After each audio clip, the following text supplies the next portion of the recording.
ఉన్న బంగారాన్ని విడిపించి ఆ రోజు ఆన్లైన్ రేటుకే మేము కొంటాం. Sharma gold company. నమస్కారం, వెల్కమ్ టు సుమన్ టీవీ.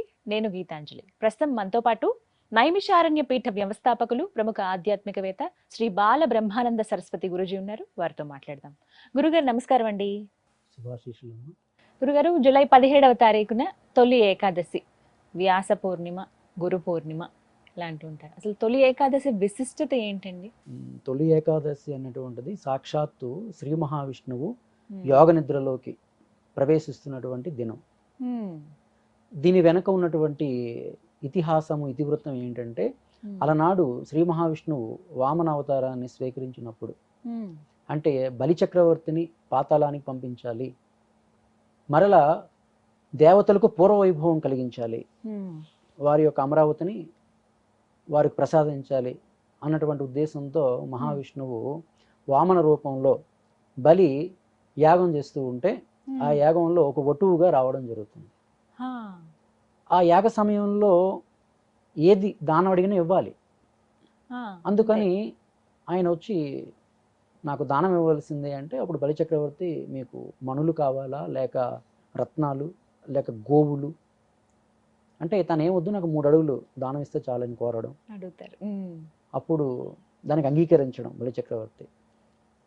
అదే సందర్భంలో భూమి ఆకాశాలు ఒక పాదంతో మరో పాదంతో ఊర్ధ్వలోకాలు ఆక్రమించిన తర్వాత ఇక మిగిలినటువంటి పాదం ఎక్కడ పెట్టగలను అంటే తన తలని చూపిస్తాడు. అప్పుడు తన తలపై పెట్టి పాతాళానికి పంపించేస్తున్నప్పుడు ఇది ఏమైనా తన త్యాగానికి చాలా ముగ్ధుడవుతాడు మహావిష్ణువు. అంటే బలిచక్రవర్తికి తెలిసే దానం ఇచ్చాడు. ఇది గొప్ప విషయం.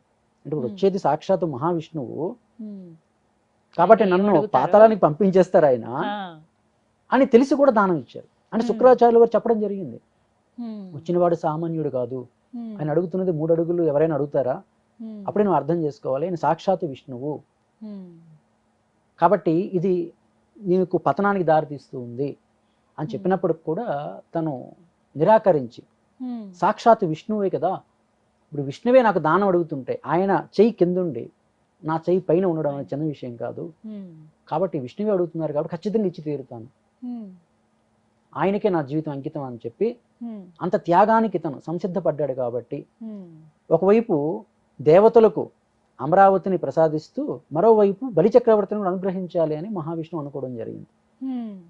కాబట్టి నాయన, నీ త్యాగానికి నేను చాలా సంతోషపడ్డాను, నీకేమైనా వరం కావాలంటే కోరుకోమంటే తను సంవత్సరానికి ఒక 4 నెలలు నా పాతాళంలో ఉండాల్సిందే అని తను కోరుకుంటాడు. కాబట్టి అది ఆషాఢ శుద్ధ ఏకాదశి నాడు నుండి యోగ నిద్రలోకి స్వామి ప్రవేశించడం, అంటే వైకుంఠంలో యోగ నిద్రలో ఉంటాడు స్వామి. అలా కోరుతాడు బలిచక్రవర్తి, వైకుంఠంలో మీరు యోగ నిద్రలో ఉండాలి శేషపాన్పుపై, కానీ నా పాతాళంలో నా సన్నిధిలో మెలుకుతూ ఉంటారు మీరు. ఈ 4 నెలలు మిమ్మల్ని నేను పూజిస్తాను శ్రద్ధతో. ఈ 4 నెలల్లో మరి స్వామి యోగ నిద్రలో ఉంటారు కదా, మరి భక్తులకు ఏమైనా ఆపదలు కలిగితే రక్షించరా అంటే ఖచ్చితంగా రక్షిస్తారు. అప్పుడు ఎలా, నా లోకం నుండి మీరు వెళ్ళాలి, అప్పుడు అందరూ నా పేరుతో మిమ్మల్ని కీర్తించాలి, అంటే బలి లోకం నుండి స్వామి వచ్చి మిమ్మల్ని కాపాడారు అని, తద్వారా నా కీర్తి కూడా కొనియాడబడాలి, ఆ రకంగా కూడా నాకు పుణ్యం రావాలి అని ఈ రకంగా బలిచక్రవర్తి కోరుకోవడం మూలంగా స్వామి అనుగ్రహించి ఈ శయన ఏకాదశి రోజు నుండి ఆషాఢ మాసంలో ప్రారంభమై మరలా కార్తీకం శుద్ధ ఏకాదశి నాడు ఉత్తాన ఏకాదశి అంటే ఆ రోజు మేల్కోవడం, ఇలా ఈ 4 నెలలు కూడా దీన్ని చాతుర్మాసము అని కూడా పిలుస్తారు. ఈ 4 నెలలు కూడా పీఠాధిపతులు, ఋషులు వీళ్ళందరూ కూడా 4 నెలలు బయటికి అంటే అడుగు పెట్టకుండా పురాణ పఠనంతో దైవశక్తిని వాళ్ళు పొందుతారనమాట. ఈ 4 నెలలు తపస్సు చేస్తూ సాధన చేస్తూ సంపూర్ణంగా దైవశక్తిని పొందే నెలలుగా చెప్పబడతాయి 4 నెలలు కూడా. ఇది శయన ఏకాదశి. అదేవిధంగా ఈ శయన ఏకాదశి నాడు మన విష్ణుమూర్తిని కనుక మనం ఆరాధన చేసే విధానం, ఏ విధంగా ఆరాధన చేయాలి స్వామివారిని అంటే, ముఖ్యంగా స్వామివారికి ప్రీతికరమైనటువంటి 4 పుష్పాలు ఉన్నాయి.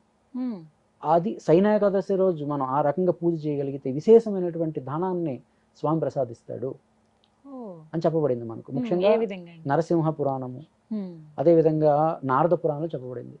ఆయనకు తెల్ల గన్నేరు పూలు చాలా అత్యంత ప్రీతి. ఒకటి. ఇక రెండవది నందివర్ధనం పువ్వులు, తుమ్మె పువ్వులు తుమ్మె పూలు, మూడవది. అదేవిధంగా ఇంకా జాజి పువ్వులు.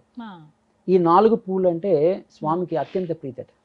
కాబట్టి ప్రత్యేకించి ఈ శయన ఏకాదశి నాడు స్వామి వారికి ఈ 4 పువ్వులతో పూజ చేసి ఒక పరమాన్నం నైవేద్యంగా సమర్పించగలిగితే స్వామి విశేషంగా తృప్తి పొంది విశేషమైనటువంటి ధనము, ఆరోగ్యము, ఐశ్వర్యాన్ని ప్రసాదిస్తాడు అని చెప్పేసి మనకు నారద పురాణం కూడా చెబుతూ ఉందన్నమాట. అదేవిధంగా ఇంకా మనకు అందుబాటులో దగ్గరలో ఉన్నటువంటి విష్ణు ఆలయాలను దర్శించుకోవడం. ఆ విష్ణు ఆలయ దర్శనం కూడా ఎలా చేయాలి అంటే ధ్వజస్తంభానికి ప్రత్యేక పూజలు జరిపించాలి ఆ రోజు. అంటే ప్రదక్షిణాలు చేయడం.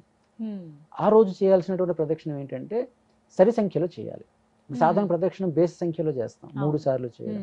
కానీ సరి సంఖ్యలో 2 లేక 4 లేక 6 ఇలా సరి సంఖ్యలో ఆ రోజున మాత్రమే సరి సంఖ్యలో ప్రదక్షిణం చేసి అక్కడ 6 ఒత్తులతో స్వామి అక్కడ దీపాన్ని మనం నీతి దీపాన్ని ధ్వజస్తంభం వద్ద వెలిగించినట్లయితే స్వామి అనుగ్రహం విశేషంగా కలిగి వాళ్ళకి ఐశ్వర్యాన్ని ప్రసాదిస్తాను అని చెప్పి నారద పురాణంలో స్వామివారి సాక్షాత్తు చెప్పడం జరిగింది.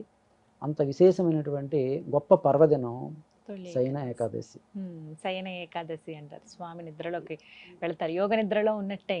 ఇంకా స్వామివారి యోగ నిద్ర అంటే భగవంతుడు నిద్రపోతాడా అంటే నిద్రపోడు, అలా ఉన్నా కూడా మనల్ని చూస్తూనే ఉంటారు, రక్షిస్తూనే ఉంటారు ఆయన. అది అందుకే దాని యోగ నిద్ర అంటే యోగ నిద్ర మాత్రమే.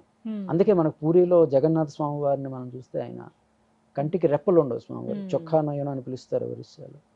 అంటే సాక్షిగా ఉంటారు. అంటే భగవంతుడు సాక్షి స్వరూపుడు అని ఎప్పుడు నిద్రపోయేదే ఉండదు.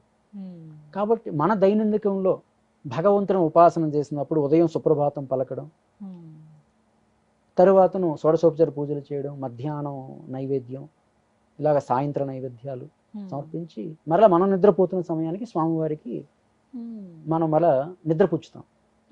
అంటే మన దినచర్యతో స్వామివారికి దినచర్య అట్లా, అది భక్తికి పరాకాష్ట అంతే. కానీ ఉన్నట్టుగానే మనం భావన చేయడం అదే కదా భక్తి భావం. అయితే ఇక్కడ మనం స్వామివారికి నిద్రపుచ్చితే మన విదేశాల్లో ఉదాహరణ అమెరికా అనుకుందాం అనుకోండి, అక్కడ మరో 2 గంటల్లో స్వామిని సుప్రభాతంతో మేలుకొలుపుతారు కదా. కానీ ఆయన పడుకున్నట్టు లేదు, ఆయన పాపం అంటే ప్రశాంతత అనేది లేదు. ఇంకా డ్రైవర్ నిద్రపోతే ఎట్లా? ఎందుకంటే భగవంతుడు సమసృష్టి నడిపించేవాడు కదా, ఆయన నిద్రపోయేదే ఉండదు. అందుకనే దాన్ని యోగ నిద్ర అని పిలిచారు. నిద్ర వేరు, యోగ నిద్ర వేరు. కానీ అత్యంత పవిత్రమైన ఏకాదశిగా చెబుతారు కదండి. అత్యంత పవిత్రమైన మనకి ప్రతి నెల వచ్చేటువంటి ఏకాదశిలో సంవత్సరంలో చూసుకున్నా కూడా ఇలా ఇదొకటి, అలాగే ముక్కోటి ఏకాదశి. అంటే 3 ఏకాదశులు ముఖ్యంగా, ఈ శయన ఏకాదశి, ఉత్తాన ఏకాదశి, మన కార్తీక శుద్ధ ఏకాదశి, అదేవిధంగా ముక్కోటి ఏకాదశి. ఈ 3 ఏకాదశులు, ఈ 3 ఏకాదశులు శ్రద్ధగా మనం ఆచరిస్తే కనుక ఈ సంవత్సర ఏడాది మొత్తం పూజాఫలం మనకు దక్కుతుంది అని మనకు భాగవత పురాణం చెప్తూ ఉందన్నమాట. చాలా పవిత్రమైన రోజు అది. జూలై 17వ తారీఖు ఒక్క ఏకాదశిని మనం శ్రద్ధగా ఆచరించగలిగితే కూడా మంచి సత్ఫలితాన్ని పొందుతాం, మనం సంపూర్ణ ఫలితాన్ని పొందగలుగుతాం. జూలై 17 స్వామి ఇంకా ఏమైనా మార్పు? కొంతమంది 16 అన్నట్లుగా అంటున్నారు. అంటే ఎలా తిథులు మనం లెక్కించుకోవాలి? ఉదయం పూట వస్తేనా ఏకాదశిని పాటించాలా, సాయంత్రం పూట వస్తే ఏకాదశిని పాటించాలా? సాయంత్రం పూట వస్తే పాటించుకోవాలి. సాయంత్రం పూట వస్తే ఆ విధంగా చూసుకుంటే 17వ తారీఖు. అలా అయితే ఇంకా ఆ రోజునే చక్కగా వివరించారు గురువు గారు. ధన్యవాదాలండి.